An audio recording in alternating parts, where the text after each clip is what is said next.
ভোরবেলা ঘড়িতে তখন সকাল ৮টা। তেহরানের বুকে একটি ভবনের দিকে এগিয়ে আসছে ইতিহাসের সবচেয়ে বিধ্বংসী অভিযান। কেউ জানে না, কেউ টেরও পায়নি, কিন্তু সিআইএ এবং মোসাদ মাসের পর মাস ধরে একটি জাল বুনে চলেছিল, এবং আজ সেই জালে ধরা পড়বে বিশ্বের সবচেয়ে সুরক্ষিত মানুষটি। কিন্তু কিভাবে পৃথিবীর সবচেয়ে শক্তিশালী গোয়েন্দা সংস্থা দুটি মিলে এই অসম্ভবকে সম্ভব করল? আজকের ভিডিওতে আমরা সেই গল্পটাই বলব, ধাপে ধাপে রহস্যের পর্দা সরিয়ে। মাসের পর মাস ধরে সিআইএ এবং ইসরায়েলের এলিট ইউনিট একটি ছায়াযুদ্ধ চালিয়ে যাচ্ছিল। দৃশ্যমান কিছু ছিল না, কোনো গুলি নেই, কোনো বিস্ফোরণ নেই, শুধু নীরবতা এবং তথ্য। তারা ব্যবহার করল লো আর্থ অরবিট স্যাটেলাইট, পৃথিবীর কক্ষপথে ঘুরতে থাকা শত শত ক্ষুদ্র কিন্তু অত্যন্ত শক্তিশালী নজরদারি উপগ্রহ। এই স্যাটেলাইটগুলো ইরানের এনক্রিপ্টেড যোগাযোগ চ্যানেলে হ্যাক করল, ফোন কল, মেসেজ, সংকেত সবকিছু। এবং একই সাথে কাজ করছিল হিউম্যান ইন্টেলিজেন্স, মানে ইরানের সরকারের একদম ভেতরে ঢুকে থাকা গুপ্তচর। এই মানুষগুলো জীবনের ঝুঁকি নিয়ে প্রতিদিনের তথ্য পাঠাচ্ছিল। এই দুয়ের সমন্বয়ে তারা আঁকল একটি সম্পূর্ণ মানচিত্র। আয়াতুল্লাহ খামেনির প্রতিদিনের রুটিন, তার নিরাপত্তা প্রোটোকল, তার গোপন আস্তানা, প্রতিটি পদক্ষেপ, প্রতিটি মুহূর্ত। একদিন সকালে আমেরিকান গোয়েন্দারা একটি অসাধারণ সুযোগ চিহ্নিত করল। তেহরানের কেন্দ্রে পাস্তুর স্ট্রিটের একটি অত্যন্ত সুরক্ষিত কম্পাউন্ডে একটি গোপন মামলিক সম্মেলন হতে চলেছে। ইরানের শীর্ষ সামরিক কমান্ডার, নিরাপত্তা উপদেষ্টা, রাজনৈতিক কর্মকর্তারা সবাই একসাথে। তারা নিশ্চিন্তে বসেছিল, কারণ তাদের আশেপাশে ছিল বাভার মিসাইল সিস্টেম, শহর জুড়ে ছড়িয়েছিল S-400 রাডার নেটওয়ার্ক, এবং ছিল শহরের ঘন মগর কাঠামো, যা যে কোনো বিমান হামলাকে প্রায় অসম্ভব করে তোলে। তারা ভেবেছিল তারা অজেয়, কিন্তু সবচেয়ে বড় ভুলটা তারা করল অন্য জায়গায়। খামেনি সেদিন ছিলেন একটি অপেক্ষাকৃত কম গভীর ভূগর্ভস্থ সুবিধায়। কম্পাউন্ডে আরও দুটি অত্যন্ত গভীর সর্বোচ্চ নিরাপত্তার বাংকার ছিল। যদি তিনি সেখানে থাকতেন, তাহলে সবচেয়ে ভারী মার্কিন অস্ত্র হয়তো যথেষ্ট হতো না। কিন্তু তিনি সেখানে যাননি, এবং এই একটি সিদ্ধান্তই সবকিছু বদলে দিল। এবার শুরু হলো ইতিহাসের সবচেয়ে বড় সামরিক বিমান অভিযান। ইসরায়েল থেকে উড়াল দিল প্রায় 200টি ফাইটার জেট, সাথে উড়ন্ত তেলের ট্যাঙ্কার। মধ্যাকাশে জ্বালানি ভরতে ভরতে এগিয়ে চলল তারা। ইসরায়েলি বিমান বাহিনীর ইতিহাসে এটাই ছিল সবচেয়ে বড় উড়ান। প্রথম কাজ ছিল ইরানের আকাশ প্রতিরক্ষা ধ্বংস করা। এই দায়িত্ব নিল আমেরিকার টমাহক ক্রুজ মিসাইল। নিখুঁত নির্ভুলতায় একের পর এক ধ্বংস হতে লাগলো ইরানের এয়ার ডিফেন্স সিস্টেম। রাডার অন্ধ হয়ে গেল, মিসাইল সাইলো নিষ্ক্রিয় হয়ে গেল, আকাশপথ পরিষ্কার। এবার 200 ইসরায়েলি জেট ঢুকে পড়ল ইরানের আকাশে। একদিনেই আঘাত করা হলো প্রায় 500টিরও বেশি লক্ষ্যবস্তুতে।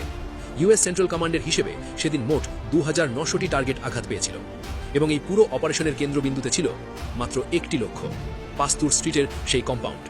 কিন্তু ভূগর্ভস্থ বাংকার ধ্বংস করা সহজ কথা নয়। সাধারণ বোমা কাজ করে না, তখন মাঠে নামে বাংকার বাস্টার। এই বোমাটির গঠন দেখলে অবাক হয়ে যাবেন। সামনে থাকে লেজার সেন্সার, ঠিক পেছনে সামঞ্জস্যযোগ্য ফিন যা বোমাকে পথ দেখায়, মাঝখানে ওয়ারহেড, প্রায় 300 কেজি ট্রাইটোনাল বিস্ফোরক। এটা তৈরি 80% TNT এবং 20% অ্যালুমিনিয়াম পাউডার মিশিয়ে। পেছনে থাকে রিট্রাক্টেবল ফিন। বোমাটির দৈর্ঘ্য প্রায় 19 ফুট, মানে প্রায় 6 মিটার, ব্যাস মাত্র 37 সেন্টিমিটার। এই সরু ডিজাইনটাই এর শক্তির রহস্য। কম জায়গা নেয়, তাই মাটি বা কংক্রিট কম সরাতে হয়, ফলে এটা ঢুকে যেতে পারে প্রায় 100 মিটার গভীরে। এবং সবচেয়ে ভয়ঙ্কর বিষয় হলো এর ডিলে ফিউজ, মানে বোমা আঘাত করার সাথে সাথে ফাটে না। আগে কংক্রিটের স্তর ভেদ করে ভেতরে ঢোকে, তারপর বিস্ফোরণ। খামেনির কম্পাউন্ডে সেদিন ঠিক 30টি এই ধরনের ভারী মনিশান ফেলা হয়েছিল। লক্ষ্য ছিল একটাই, সম্পূর্ণ কাঠামোগত ধ্বংস। এবং সেটাই হলো। এখন প্রশ্ন হলো, এত নিখুঁতভাবে লক্ষ্য কিভাবে চিহ্নিত হলো? একজন ইরানি গুপ্তচর, যিনি ভেতর থেকে তথ্য দিচ্ছেন, নিশ্চিত করলেন উচ্চ পর্যায়ের নেতা ওই স্থানে পৌঁছেছেন। একটি F-15 জেট তার লেজার টার্গেটিং পড দিয়ে ভবনটি আলোকিত করল। এরপর বোমার বৃষ্টি, সমগ্র কমপ্লেক্স ধুলায় মিশে গেল। কোনো ইরানি সহায়তা ছাড়াই মোসাদের একজন এজেন্ট মাটিতে অবস্থান করে গ্রাউন্ড বেসড লেজার দিয়ে টার্গেট চিহ্নিত করলেন। জিপিএস কোঅর্ডিনেট পৌঁছে গেল ইসরায়েলি বিমান বাহিনীর কাছে। বাকিটা ইতিহাস। গত 5 বছর ধরে হিজবুল্লাহর যোগাযোগ ব্যবস্থায় হ্যাক করে রাখা হয়েছিল। এনক্রিপ্টেড বার্তা পড়া হচ্ছিল, একটিও বাদ যায়নি। যখন নিশ্চিত হওয়া গেল নেতা ওই ভবনে আছেন, সাথে সাথে F-15 জেট উড়ল, বোমার পর বোমা। ভূগর্ভস্থ সেই বাংকারের নেতৃত্ব চিরতরে নিঃশেষ। এই একটি দিনে ইরানের অপারেশনাল নেতৃত্ব কার্যত মাথাহীন হয়ে পড়ল। খামেনির পাশে নিহত হলেন ইরানের রেভলিউশনারি গার্ডের প্রধান মেজর জেনারেল মোহাম্মদ বাকের, শীর্ষ রাজনৈতিক নিরাপত্তা উপদেষ্টা আলী শামখানি, এবং আরও অনেক শীর্ষস্থানীয় সামরিক কর্মকর্তারা। দুর্ভাগ্যজনকভাবে বিস্ফোরণে প্রাণ হারালেন খামেনির কয়েকজন পরিবারের সদস্য। এবং সেই ভবনটি, যেটিকে বাইরে থেকে দেখে মনে হতো একটি সাধারণ 6 তলা আবাসিক ভবন, সোলার প্যানেল লাগানো ছাদ নিয়ে, তার নিচে ছিল গোপন টানেলের নেটওয়ার্ক, জরুরি পালানোর পথ। কিন্তু সেদিন কোনো পথই কাজে লাগেনি। ইতিহাসে এরকম অভিযান খুব কমই হয়েছে। মাসের পর মাস গোপন নজরদারি, স্যাটেলাইট, হ্যাকিং, গুপ্তচর। 200 বিমান জাহাজ, হাজার হাজার বোমা এবং শেষ পর্যন্ত একটি সিদ্ধান্ত যেটি সবকিছু নির্ধারণ করে দিল। সামরিক ইতিহাসের এই অধ্যায়টি প্রমাণ করে যুদ্ধ আর শুধু শক্তির খেলা নয়, এটা তথ্যের যুদ্ধ, গোয়েন্দাগিরির যুদ্ধ, ধৈর্যের যুদ্ধ। আর যে পক্ষ সেই যুদ্ধে জেতে সেই পক্ষই শেষ পর্যন্ত জেতে।